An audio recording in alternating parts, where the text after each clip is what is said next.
কি অবস্থা আপনাদের? মেগাস্টার শাকিব খানের সাথে দেখা করার আজকে আমার চলতেছে হচ্ছে 23তম দিন। 23তম দিনে আজকে আমি কোথায় ছিলাম এবং কোন কোন হল ভিজিট করছি, এবং আজকে কোনো অফিসিয়ালের সাথে দেখা হয়েছে কিনা অথবা আমাকে কোনো অফিসিয়াল হচ্ছে কল দিছে কিনা সেটা হচ্ছে আপনাদের জানানোর চেষ্টা করব। প্রথমেই হচ্ছে বাসা থেকে বাহির হয়ে আমি স্টার সিনিপ্লেক্সে গিয়েছিলাম। সেখানে হচ্ছে গিয়ে হচ্ছে নেওয়াজ ভাইয়ের সাথে দেখা, সময় টিভির নেওয়াজ ভাইয়ের সাথে হচ্ছে আমার এর আগেও পরিচয় ছিল। তো নেওয়াজ ভাইয়ের সাথে কথা বললাম, কথা বলার পর হচ্ছে সময় টিভিতে একটা ইন্টারভিউ দেওয়ার চেষ্টা করছিলাম।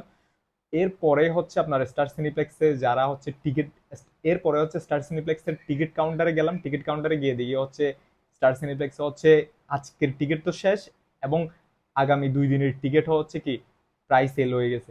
পরে হচ্ছে স্টার সিনিপ্লেক্স থেকে আমি রওনা দিলাম হচ্ছে মধুমিতা হলের উদ্দেশ্যে। যেহেতু আজকে হচ্ছে শুক্রবার ছিল, সেজন্য মধুমিতা হলের ক্রাউড একটু বেশি থাকার কথা। বরাবরের মতো হচ্ছে মধুমিতা হলে গেলাম, গিয়েই দিকে হচ্ছে প্রথমে আমি হচ্ছে হলের ভিতর ঢুকে হচ্ছে বরাবর সেই অবস্থা, সবাই হচ্ছে ভিডিও করতেছে। আমার জানা মতো হচ্ছে, আমি যতটুকু জানি হচ্ছে মধুমিতা হলে একজন হচ্ছে বরবাদ টিমের পক্ষ থেকে হচ্ছে লোক দেওয়ার কথা ছিল। তবে ওই লুকের কোনো হচ্ছে কি নাম, এখানে হচ্ছে কি নামগন্ধ ছিল না। সবাই হচ্ছে বরাবরের মতো হচ্ছে কি পাইরেসি করার জন্য হচ্ছে ভিডিও করতেছিল।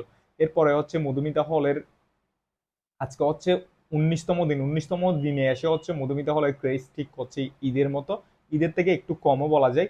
তো এই হচ্ছে পরিস্থিতি আজকে।